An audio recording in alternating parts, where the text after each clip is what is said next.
Hello everyone.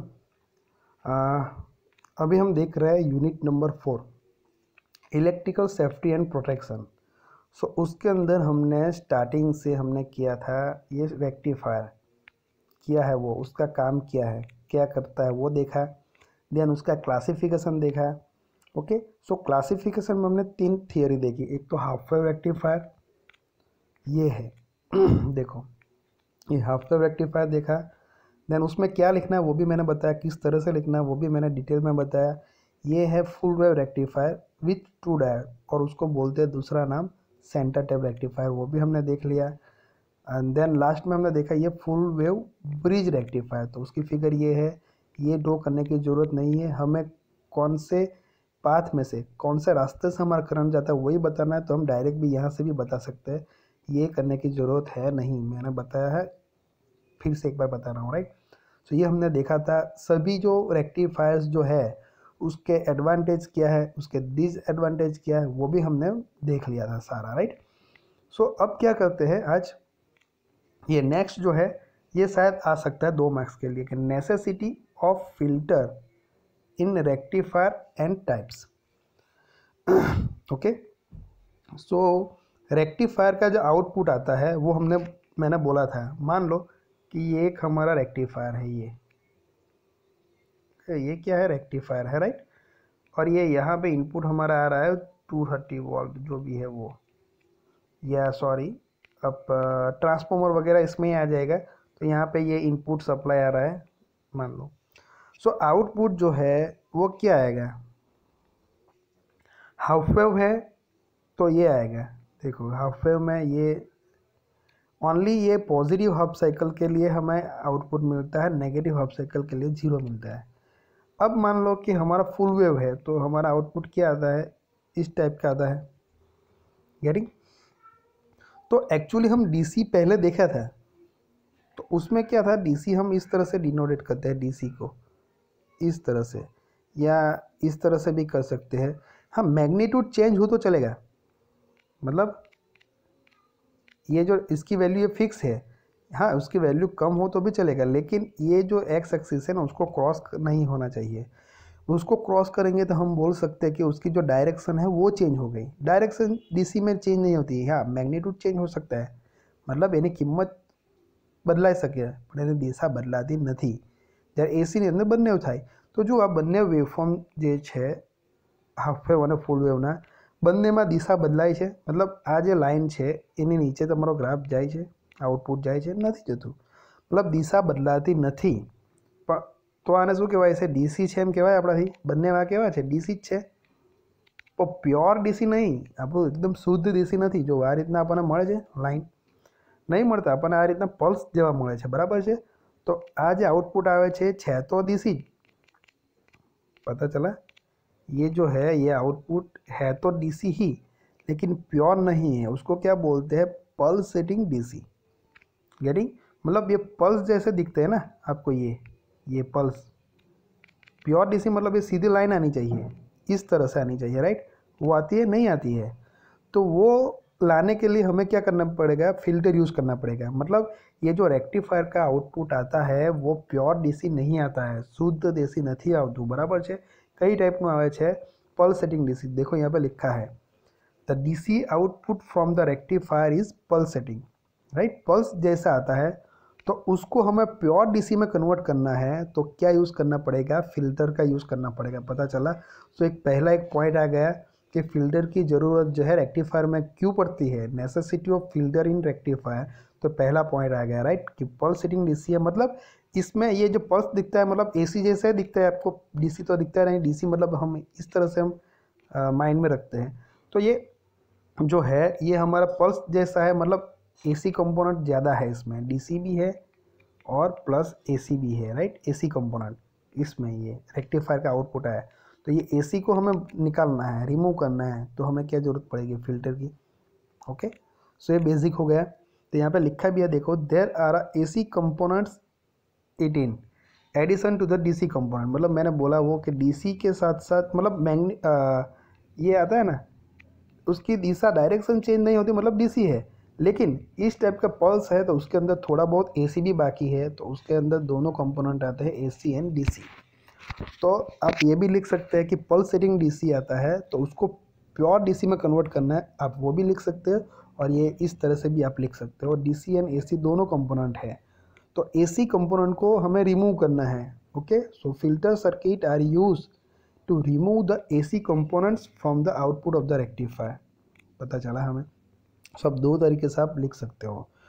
सो ज़्यादा ये अच्छा रहेगा जो दिया है वो, क्योंकि ये जो सारे उस पर ही चलता है एसी कंपोनेंट पे, राइट।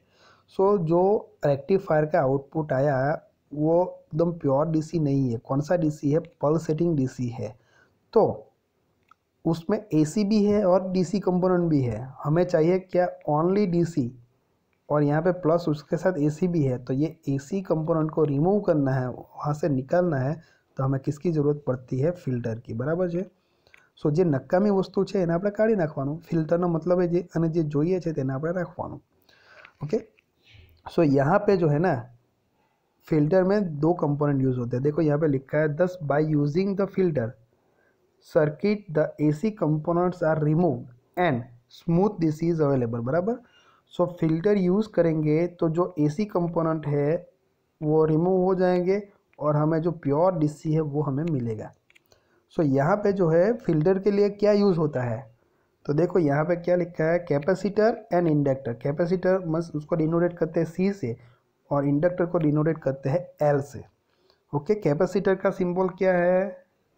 ये इस तरह से कैपेसिटर को हम डिनोटेट करते हैं सी से, और इस तरह से हम उसको रिप्रेजेंट करते हैं ग्राफिकली, सिम्बॉलिक के लिए, राइट, सिंबल वाइज। सो ये इंडक्टर है, इंडक्टर को हम डिनोटेट करते हैं कैपिटल एल से, और उसको बताना तो उसका कैसा है सिंबल, इस तरह से आएगा। जो देखो रजिस्टर का इस तरह से आएगा, और इसमें ये कॉइल जैसा दिखाई दे रहा है, राइट, ये याद रखना। सो ये हमारा कैपेसिटर हो गया, और ये हमारा क्या हो गया? इंडक्टर। ये दोनों कंपोनेंट को यूज़ करते हैं फिल्टर में।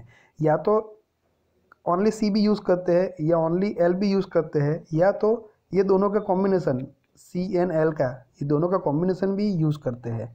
और उसको किस तरह से रखे जाते हैं, कहाँ पे कनेक्ट किया जाता है, उस पर भी एक टाइप आएगी फिल्टर की, राइट। तो हमें ये याद रखना है, necessity of filter in rectifier, बस इतना, राइट। और टाइप्स ऑफ फिल्टर, अभी मैंने बहुत सारे क्वेश्चन पेपर देखे, लेकिन उसके अंदर है ना, half wave rectifier, bridge rectifier, full wave जो है वही आता है। ये फिल्टर के बारे में अभी बहुत सारे कोई बार थियरी आई नहीं है, शायद एक आध बार आई हो तो पता नहीं, लेकिन इतना इम्पोर्टेंट है नहीं। तो हम क्या करेंगे, उसको बस इतना ही देखेंगे, उसको डिटेल में नहीं जाएंगे, इम्पोर्टेंट है नहीं तो, राइट। सो आगे का जो इम्पोर्टेंट टॉपिक है वो हम कवर करने की ट्राई करेंगे।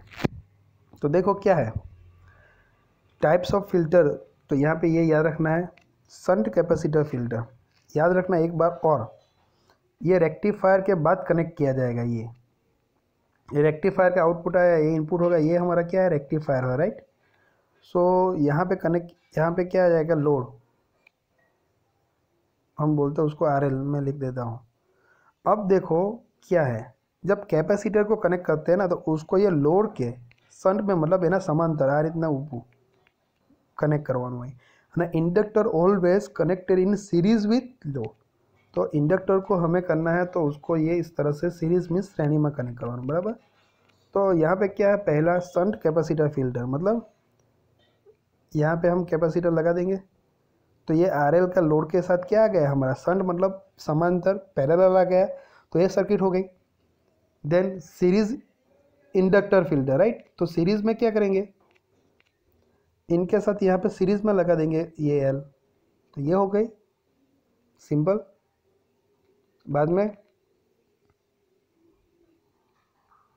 क्या है? Chalk input LC filter. अभी ये LC फिल्टर है ना, मतलब क्या हुआ, यहाँ पे L and C दोनों यूज हुए हैं। अब चॉक इनपुट, चॉक का मतलब क्या होता है? कॉइल, इंडक्टर L ही है, तो पहले इनपुट मतलब पहले कौन आएगा? कॉइल, मतलब यहाँ पे पहले ये कॉइल आएगी L, और कैपेसिटर को हम शंट में लगाते हैं तो ये सर्किट आ गई, ये C आ गया। देखो ये इंडक्टर सीरीज में आ गया और ये कैपेसिटर शंट में आ गया, पता चला। तो यहाँ पे देखो शंट कैपेसिटर सीरीज इंडक्टर, तो आपको नेम पे से पता चलता है। यहाँ पे LC फील्ड है तो L and C दोनों आएंगे, लेकिन क्या है देखो, चौक इनपुट मतलब एल पहले आएगा, चौक का मतलब कॉइल मतलब इंडक्टर, तो एल को पहले ले लिया। अब दूसरा क्या है देखो, कैपेसिटर इनपुट फिर, तो कैपेसिटर इनपुट में क्या आएगा, पहले कैपेसिटर आएगा। देखो ये पहले कैपेसिटर में करता हूँ और उसके बाद क्या करता हूँ, ये इंडक्टर, तो ये सर्किट आएगी, पता चला। तो अब ये पाई फिल्टर है, तो पाई फिल्टर का ये शेप आएगा। देखो पाइप मतलब इस तरह से शेप आता है, तो देखो किस तरह से आएगा, ये सीरीज में ये इंडक्टर आ गया, यहाँ पे एक कैपेसिटर आ गया और एक यहाँ पे कैपेसिटर आ गया, यहाँ पे हम उसको कनेक्ट कर देंगे, तो ये क्या हो जाएगा, पाइप फिल्टर। पता चला, बहुत ईजी है कॉन्सेप्ट भाई, तो आपको ये याद रखना है। ये हम डिटेल में अभी सारे के बारे में हम नहीं देखेंगे, ओके। आपको फिगर बताता हूँ और उसका ऑपरेशन बताऊँ। देखो ये रेक्टिफायर ड्रॉ किया, आप ये नहीं ड्रॉ करते, आप डायरेक्टली ऐसे ड्रॉ कर दो तब भी चलेगा। किस तरह से, देखो ये मैंने शॉर्ट में बताया ना, बस वैसे कि ये जो ब्लॉक है वो रेक्टिफायर है, ये हमारा इनपुट है और ये हमारा लोड है, उसके बीच में हमें रेक्टिफायर के बाद क्या लगाना है, ये फिल्टर। तो ये पाई फिल्टर है, मैंने बताया वैसे। उसका शेप देखो ये पाई जैसा है, तो इसको बोलते हैं पाई फिल्टर। सो सीरीज़ में इंडक्टर लगता है और शंट में मतलब पैरेलल में कैपेसिटर, तो दो लगा दिए। सिमिलरली सभी दिए हैं, देखो यहाँ पे ये कैपेसिटर इनपुट एलसी फिल्टर, तो ये पहले कैपेसिटर आया शंट में, बाद में ये इंडक्टर आ गया। ये है चौक इनपुट, तो ये पहला इंडक्टर आ गया, देन कैपेसिटर, जो मैंने बताया बस वही है, राइट। और ये शंट कैपेसिटर, तो ओनली कैपेसिटर ये पैरेलल में लगा है, और ये सीरीज इंडक्टर तो ये सीरीज में लगा है। समझ में आ रहा है, ओके। चलो तो अब हम बात करते हैं, यहाँ पे हम सभी में क्या अंदर तो नहीं जाएंगे, लेकिन मैं आपको बताता हूँ एक छोटा सा टॉपिक यहाँ पे, कि जो इंडक्टर आता है ना, कि मैं थोड़ा सा जूम करके आपको बताता हूँ कि इंडक्टर जो आता है उसका जो इंडक्टिव रिएक्टेंस, उसको हम बोलते हैं एक्सएल, और उसका इक्वेशन आता है 2πfl। और कैपेसिटिव रिएक्टेंस जो होता है उसको डिनोटेट करते हैं एक्सी से, और उसका जो आता है वो आता है 1/2πfc, राइट। सो ये कैपेसिटर की जो वैल्यू होगी वो कैपेसिटेंस, और ये इंडक्टर की जो वैल्यू होगी वो। और ये एफ क्या है, 2π तो कांस्टेंट है, लेकिन ये एफ क्या है, फ्रीक्वेंसी बताती है, राइट। फ्रीक्वेंसी कहाँ पे आती है, जब एसी आते हैं ना, एसी क्वांटिटी, तभी फ्रीक्वेंसी आती है। डीसी क्वांटिटी के लिए, डीसी के लिए जो है ना, फ्रीक्वेंसी क्या हो जाती है, हमने देखा था ना, 0 हो जाती है, पता चला। तो देखो यहाँ पे यही कॉन्सेप्ट पूरा चलता है, ये सब कुछ गेटिंग कि फ्रीक्वेंसी ये बढ़ती है तो ये क्या होता है, ये होता है तो ये क्या होता है, राइट। सो ये ऑलवेज सीरीज में लगाया जाता है और ये पैरेलल में, याद रखना। ये दो इक्वेशन है, मैंने आपको बताया क्यों, क्योंकि यहाँ पे क्या होता है कि मान लो कि पहले एक कॉन्सेप्ट है, मैं आपको एक बता देता हूँ तो आपको थोड़ा आइडिया आएगा, बाकी करने की ज़रूरत है नहीं। यहाँ पे लिखा भी है, देखो कैपेसिटर के बारे में। कैपेसिटिव रिएक्टर्स मैंने बताया ना, 1/2πfc, ओके। सो यहाँ पे होता क्या है, it offers the low reactors, मतलब ये फ्रीक्वेंसी जो है ज़्यादा होगी यहाँ पे, एक्सी इक्वल टू क्या होते हैं, 1/2πfc। फ्रीक्वेंसी ज़्यादा होती है तो ये कम हो जाएगी क्योंकि फ्रीक्वेंसी नीचे है, समझ में आ रहा है। तो एक्सी क्या हो जाएगा, यहाँ पे कम हो जाएगा, ओके।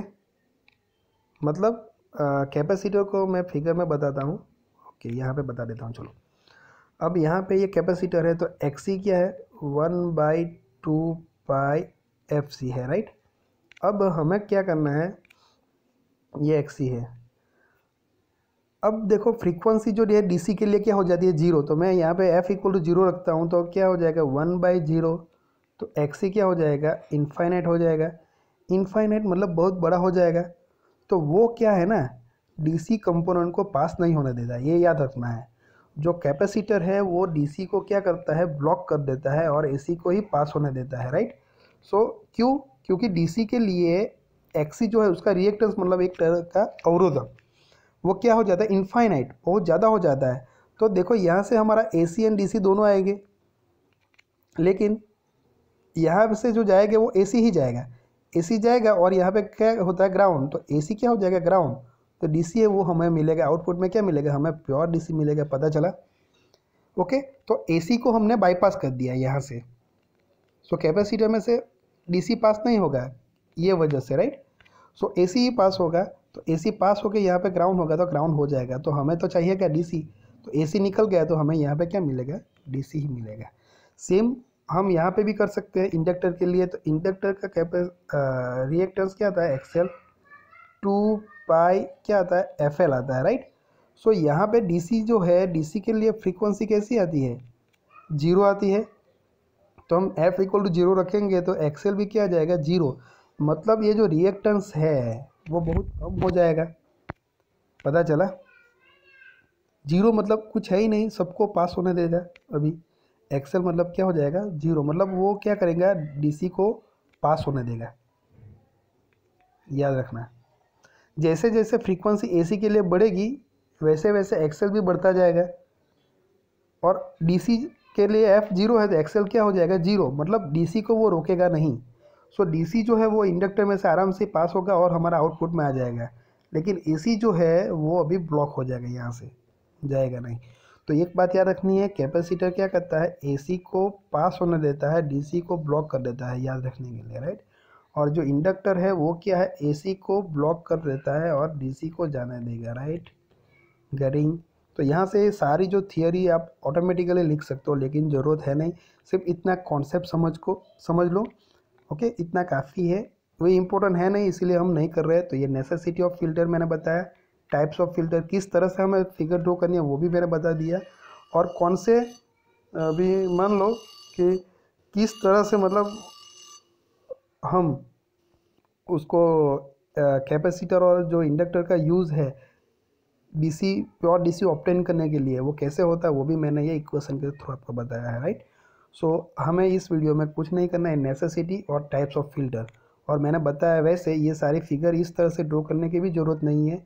किस तरह से करनी है, ब्लॉक बता देना है इस तरह से, रेक्टिफायर, ये रेक्टिफायर समझ जाएगा चेक करने वाला। सिर्फ यहाँ पे हमें लोड रजिस्टर और ये रेक्टिफायर, यहाँ पे हमें फिल्टर जो भी दिया है हमें ड्रॉ कर देना है। कैसे ड्रॉ करना है वो भी मैंने बताया, राइट। और कैपेसिटर क्या करता है, इंडक्टर क्या करता है, किस तरह से एसी को जाने देता है, ब्लॉक करता है, डीसी को पास करता है, वो भी हमने देख लिया, राइट। सो उसी हिसाब से आपको करना है।